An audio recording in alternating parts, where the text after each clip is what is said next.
Cover in the flesh. I know, right? We're famous, by the way.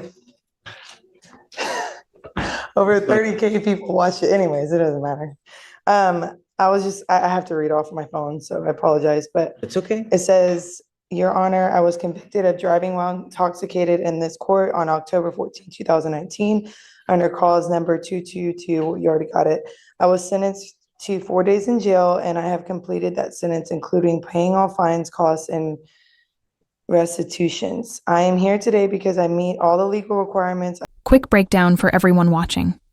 Non-disclosure in Texas is basically asking the court to seal your record so the public can't see it. It's not an erasure like expungement, it's more like a privacy shield. Question for you all. Should someone with a DWI get that second chance if they've stayed clean for years? Under the Texas law for non-disclosure of this conviction. Specifically, number one, my conviction was for DWI with a blood alcohol level below 0.15, which actually was 0.11. I specifically remember. I was not placed on community supervision for this offense. This offense did not involve an accident with another person. I finished my sentence over 5 years ago. I have not been convicted or placed on deferred adjudication for any other crime except for minor traffic violations. This conviction from 6 years ago is still hurting my reputation and my ability to grow in my career. I deeply regret my actions and have learned from my mistakes. Since then, I have worked hard to turn my life around, and I am asking for a second chance. Granting this non-disclosure will allow me to fully move forward, both personally and professionally. It would help me reach my potential and improve my future. Thank you. Absolutely.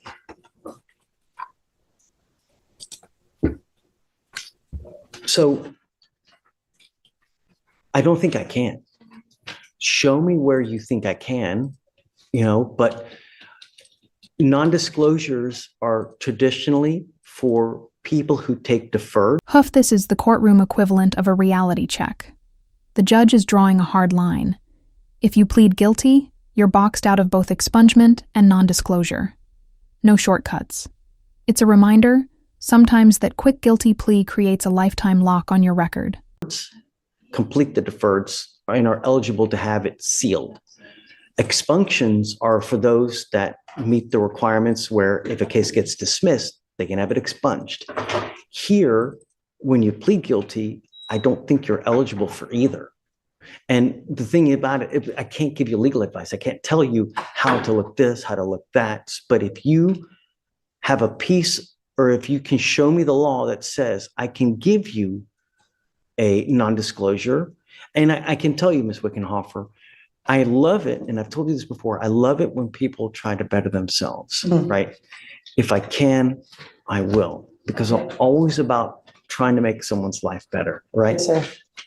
But I have to follow the law. I can't just say, okay, I can't just rubber stamp and do it just for the sake of doing it. There has to be a law, because if not, they appeal it and I'll get overturned. Yeah, I think it was the points I said, because I was under a certain amount of alcohol in my system. That doesn't, what matters is the ultimate result in the case. Did you plead guilty? Did you do a probation? Did you do a deferred? I think that the legislature even now made deferreds available for certain types of DWIs so that people don't get convictions, right? But, and we never do them, right? But you can, right? And it's surprising that no people do deferreds on DWIs. Traditionally in Harris County, Judge, we don't even offer deferreds on DWIs. But theoretically, if you go without an agreed recommendation, we could, and I think that we may have. I don't remember, but so they don't grant deferred here then in Harris County. No, you can. You have to pay more money. So it sounds like. No, it's not about money. It's about, there are other options that are better. Okay. For some. So I think that's probably why I didn't do it, because they didn't give me the option to. We always do, though. Every single case. I talk to every single person that comes up here, and I make sure, hey, look, you're making a lifetime decision. Are you sure that you want to do this? Because it's not Target. You can't return it once you do it. Yeah. I literally, every person I scrutinize, micromanage. That's why we're still here. It's 1:10 when most judges are gone by I now, right? understand. Yeah, people tell me. I really care about everybody that rolls here and I want everybody to get the great result, and I don't know what was happening in your life at the time when this happened. Why did it end up like this? Was there something other? Did you have other charges elsewhere? If you can show me in the law that I can, then let's talk. That means you got to get it, In writing. No. Go through the actual, this is the Code of Criminal Procedure. In here, there are certain provisions with regard to non-disclosures, who is eligible for them. You have to read it, you got to digest it. You definitely are not, I don't think I can't give you legal advice, right? Yeah, I understand. It's something we could do, but I don't know. I just want something to be done. I just don't know what can be done. It doesn't sound like anything, which really sucks for me, but. Nice. Yeah, and the thing is that I even tell people that, within a certain amount of time, if you get buyer's remorse, within 30 days of doing something, we've really reopened cases for people who get buyer's remorse. But here, the case is 5 years old. I have no jurisdiction. Even if I wanted to reopen it to do something, I can't. The only advice. Any service I can do, like any extra thing I can do? What I would do is really go to a lawyer. You're going to have to spend a little bit of money. Go to a lawyer and fine tooth comb non-disclosure law. Okay. And see, is there an out? Is there this? Is there that? Mm-hmm. Just ask questions. Okay. You may have to hire a lawyer to really dig into it to see what you can do. Okay. But I can't give you legal advice. I can't sit there and comb the code with you to see, is there a provision that would get it? Because there's so many little nuances here and there. Right. I mean, even so much as a 0.15 or above or 0.15 or below, how long it'll suspend your license versus there's just so many little nuances. I'm so sorry. It's okay. What was that book called again? The Code of Criminal Procedure. Okay. All right. So, thank you. Google Code of Criminal Procedure, Texas non-disclosure, and even if you do that in Google, you'll have so many other lawyers' sites. Whoa, big twist here. We've jumped from a DWI sealing case to a massive out-of-state warrant involving theft and identity fraud. That's a huge leap in stakes. Be honest, do you think this is really her crime? Or could she be telling the truth about being the victim of stolen identity? Read through all those. Okay. But I don't think that I can. Once you plead guilty, that's it. That's why I caution everybody. When you take the easy way out, when you do something like this, it's a lifetime thing. Yeah, I understand. Thank you. Sorry, Ms. Wickenoff. Hi, Ms. Burnett. Hello.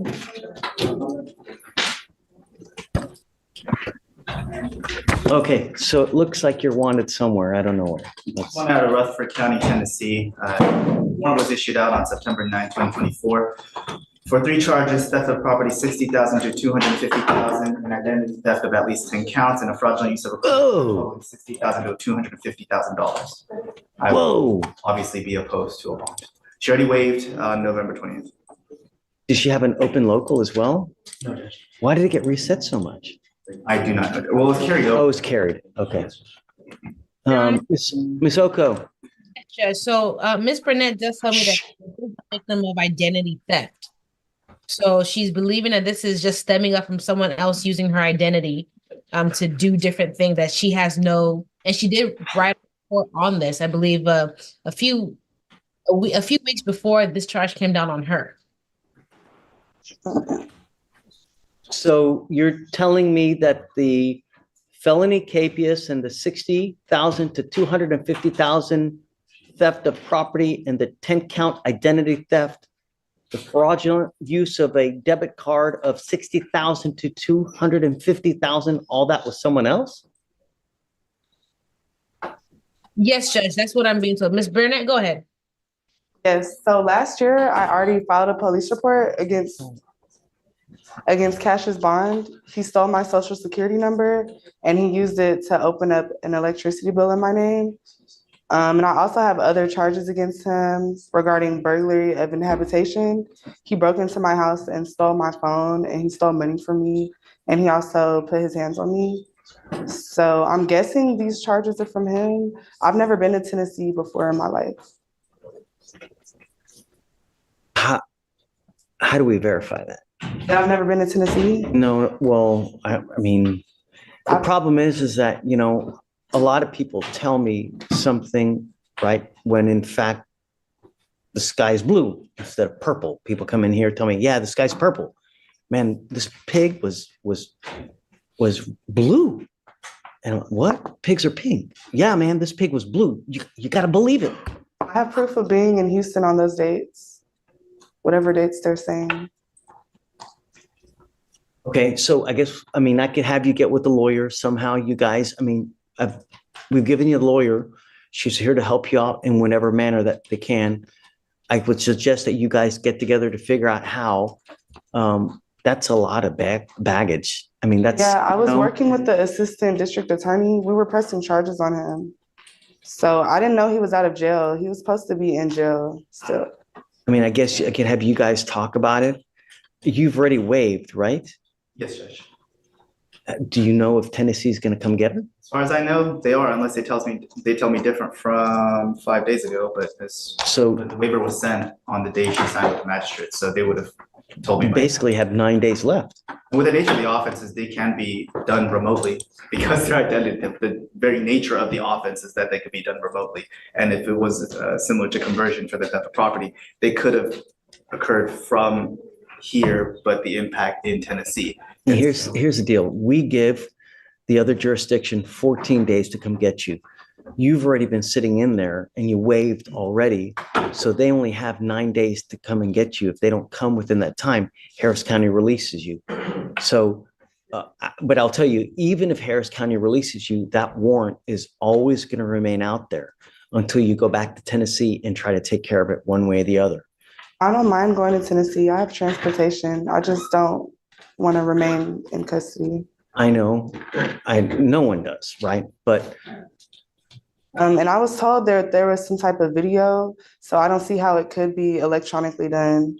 Also, it is worth noting that we don't know. We're speculating. We don't know. The judge told me when I went to court on Wednesday night. What was on video? They said they have a video of me and Cash's bond in Tennessee. Just give me a second, Jake. Okay. I don't get access to any of that. Right here, all we were worried about is identity. Are you Naomi Burnett?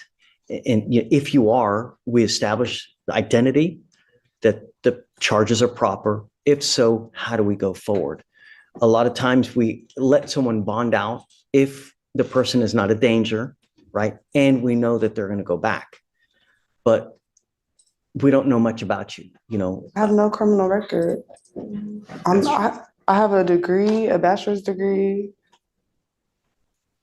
So if it's a matter of verifying the identity, if she's contesting identity, then she can withdraw the waiver and we can go for a governor's warrant. I don't think she's contesting identity. She wants a bond, is what she wants. Like I said, with the amount in the offense, with $250,000 on both theft of property and fraudulent use of credit card, and the fact that it's 10, which would be a third degree or second degree felony here, is that I'd be opposed with the sheer amount that is being alleged. Yeah, one of the other things is that the higher level of charges, the more unlikely it is that we're going to give a bond, because the higher likelihood a person has of taking flight and not going back.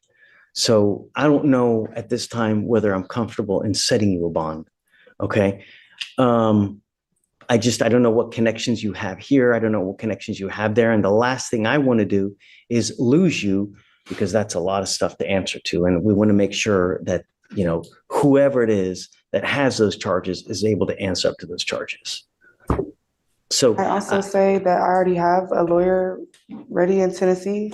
So what we can do here, is I can have you talk with Ms. Oko, figure out if there's some way that you can show that it's someone else, right? And if so, then we can talk more.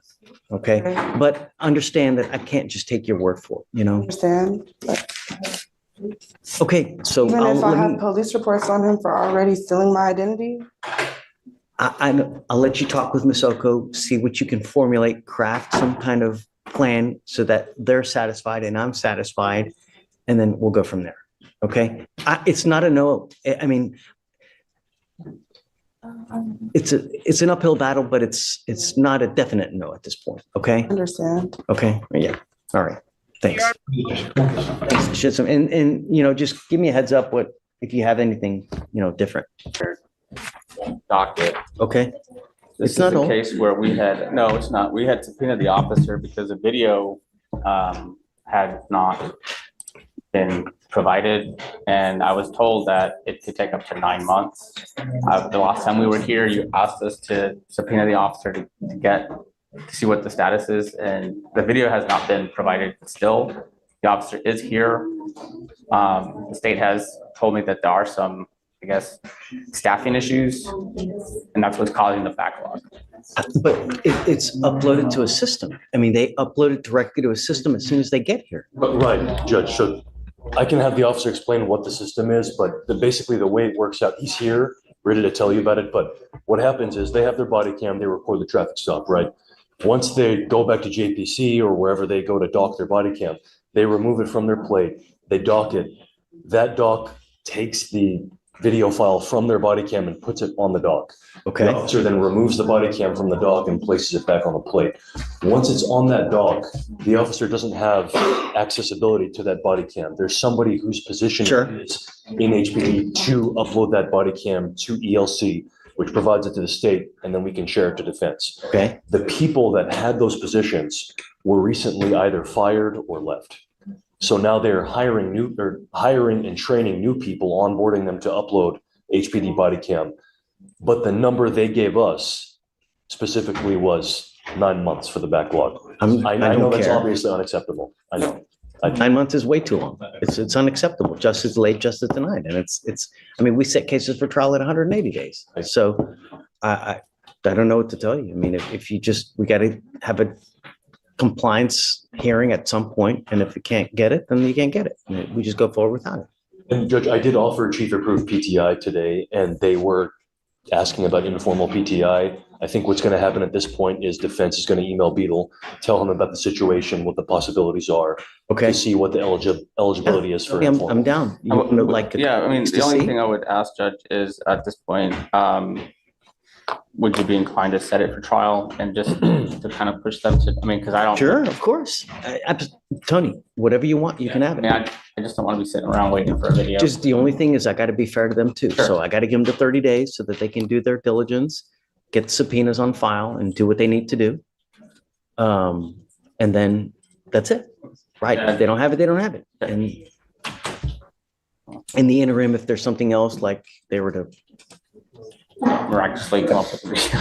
I don't know, whatever you want. Sure. I will tell you this, that the next trial setting that we have is January 7th. Okay. Because of the holiday, no juries after it's 12th, 13th, or maybe of December. We don't have any more juries. So that's why it will bump you up into January. But so it's up to you. But the next I'll trial, talk to them and see if there's, if there's something we can work out. If not, then I'll just let their coordinator know, I guess, or. do you God, need that's me- going to be a nightmare for so many other cases now. I can't. I mean, there's got to be a quicker way than 9 months to. I mean, Apparently, that's the onboarding process to teach them how to properly share it. I don't know how it could take that long, but plug in this here, push a button, download. I mean, we're splitting the ad. Okay, I know. I'm just bitching and moaning, just bitching and moaning. That's all I Okay. have, Your Honor. Thanks, Michael. Thank you. Thank you, Tony, of course. Hey, guys, coming up. Fleischer, sir, Tran, and Lofty. All right, good morning. Good morning, sir. All you guys you speak English? Yes, I do. Not very well. Okay, if you don't understand something, just let me know. Yes, sir. There is a translator outside for Mr. Tran. I didn't know that Chisholm was going to be on Zoom, but he's out. Is it? I don't know if it's a certified translator, but someone is here to translate for Mr. Tran. Is it a court translator or is it just one of his homeboys? Quiet down in the courtroom. They want to speak with Chisholm, his wife and the translator, so I don't know how far. Yeah, I don't know how down I am with that. Yeah, okay, so let's just try to go. I can always try to get, is Vietnamese? Yes, I am. I can always try to get a Vietnamese. Yes. Okay, guys, you are wanted from another state. You want to get a bond set on all of them, Ms. Chisholm? No, Judge, Mr. Fisher, Mr. Tran wanted to get a bond set. I believe Mr. Lofton does have a local case, but he wanted to understand clearly if his local case would take precedence over the warrant that he's got out. So I believe he's got a hearing set for December 9th. Is it a felony, Mr. Lofton? He's charged with 2 counts of possession of a controlled substance here. It looks like they're both less than a gram cases. And he has the open fugitive case. It looks like you are wanted. He's wanted out of East Baton Rouge Parish for monetary instrument abuse, theft, and bank fraud. He has a $5,000 bond split between the state jail PCS. Next in is 12-9. They override the fugitive case right now, so they'll be trying to locals. He's already waived on November 19th. Okay, so essentially what happens, because you have not made bond on those cases upstairs in the felony cases, you usually give whatever jurisdiction wants you 14 days to come get you. But you can't have any holds. You have a hold, and the hold is the fact that you've not made bond on those felony cases. So because of that, the 14 days is told, meaning it's kind of put on hold until you either take care of those cases upstairs or you make bond on it. So if you talk to family members and have them pony up the 5,000 to get you on bond on both felony cases, at that point, that's when the 14 days starts running. And I'll tell you, you're wanted out of Louisiana. So we have so many buses coming in and out of Louisiana that once you do actually make bond, you'll probably be on your way to Louisiana within the next 2 to 3 days. You got to make bond. So I don't know, if you can talk to Chisholm, perhaps you can help reach out to family members to see if you have someone that can kind of, post those bonds for you. And Judge, he does say that he's got court on the 9th of December and he anticipates it'll get resolved on that day. So, but that's what he anticipates, but I'll talk to him later on. What you do, don't make a decision on a rush, because it's never a good, just gotta always be careful. Okay, so,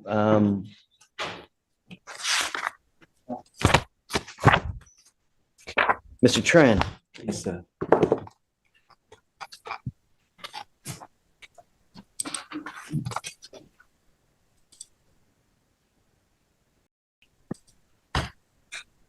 You were wanted out of Arizona for money laundering. What do you say on Mr. Tran? And I'm not opposed to a bond, but I would be opposed to a low bond. The warrant's been issued since 2018. His only history is a POM. And so, I'm not against one being set, but I want to make sure that there are assurances that he is able to secure transport back to Arizona and to take care of the warrant. I think that's part of why his wife and the interpreter are here. And so if he's able that shows he's got some support. So that's good. The fact that the warrant's been open for 6 years is obviously a concern. But other than that. Well, I guess let's do this. If you're unopposed, see what you guys can come up with as far as the bond amount, and then I'm game. Yes, sir. And the last gentleman? Mr. Fisher, Your Honor. Mr. Fisher, I would be opposed to a bond. He's wanted for burglary out of Orange County. However, he had a prior fugitive just case 3 months ago out of Tennessee. It's not out of this warrant from Florida, and I can't nail it down yet. I haven't reached out to Tennessee to figure out what that arrest was. But the fact that he was wanted as a fugitive just 3 months prior. We didn't give him a bond though, did we? I'm sorry? Did we give him a bond? No. No, this is a first setting judge, but No. On the prior fugitive case. No, that was. Oh, in another state. Right, he was arrested in Tennessee for an unknown warrant. I don't know where the originating agency is, but he has a local theft. He did make bond for $20,000. It's a felony, a third-degree felony, but he has a considerable amount of history, which is why I'm opposed. In addition to what you see on your screen, for locals, well, If you want me to go down the list, I will, but he has 15 pages of criminal history in 3 different states. To say nothing of the fact that he's had an aggravated robbery in his history as well. So I would be Go. opposed to. I'm curious. Go, man. Okay, he's This is you. for, other than the Tennessee, he's wanted for 3rd-degree or burglary in Oklahoma, conspiracy to commit a felony. He's wanted for, well, no, English play false, but yeah, I don't care. He's wanted for, sorry. You're singing it, Dave. Come on, Trying to sing it. scroll. Oh, I guess that's what I was thinking, is a fugitive case out of Tennessee. And then the other one being in Oklahoma, and all the robbery, the felon possession of weapon, and the fact that he had prior ag rod, evading in a motor vehicle. So he's the definition of a flight risk. He literally fled from the police in a vehicle. And so because of all those reasons, I would be opposed to a bond. Your Honor, he does have family here, in Harris County. That's mostly why he is here in Harris County. He's not trying to, essentially run from this warrant. He wants to go take care of it, and he would like to take care of it. He wants to take care of it next Monday. That way he can spend Thanksgiving with his family. And so we would request a bond at this time. You have 13 pages of criminal history. You've picked up a felony theft of $30,000 to $150,000, and you want me to set you a bond? Really? No. You have a prior fugitive case. I don't know what happened with that, but I would have bet that if I give you a bond now, you might pick up a new case, might take flight. I don't want that to happen. The good news is that you've made bond on this case, so the 14 days will start running, as opposed to what happened with the gentleman here, where it's kind of in a standstill. So it's Florida, right? Okay. Yes. Yeah, so Florida has 14 days to come get you. And if they don't, and I'm going to tell you now, I don't give multiple bonds on fugitive cases. You get one shot. You already have had a prior fugitive case. So you know what you got to do. And when you don't, there's serious consequences. What? Tell me, Mr. Fisher, what? I mean, The case that he's talking about from Tennessee, I was pulled over and they took me to jail in Tennessee. I had a warrant from Harris County. I got extradited here and I bonded out here. I never caught a case in Tennessee. They just held me and extradited me back to Harris County. But I didn't run from it. I'm handling it right now. I check in my bonds, everything. I'm not running. Even the case dealing with Florida. don't run. Stop. Just take care of it once and for all. Sir. Straighten up and fly right. It's not hard. Get a job. You got kids? Yes, sir. How many kids you got? 2. Come on. While you're out here, who's taking care of those kids? Probably someone you don't want. See, that's like the Florida situation. It's old. Like it's nothing new that I picked up. It's old. Like in my past, just catching up with me. I wasn't like, it's not on my mind to run it out. Like I really want to handle the Florida situation, but I just don't want to miss a holiday with my family. But I will handle the Florida situation. Concern is you getting back to Florida, taking care of it once and for all. I understand you may miss a holiday, but man up, go back, get it done, and live your life the right way. Okay. So let's do this. Has Fisher already waived or no? Yes, Judge. I believe all 3 of them have waived except for Mr. Tran. So Tran, I'm willing to do a bond with you guys on Tran. If you guys can come up to the mount, I'm happy. And then with the other 2 gentlemen, we'll just wait and see. Okay. I'll email you just on Tran. All right. Yes, sir. Go ahead. All right.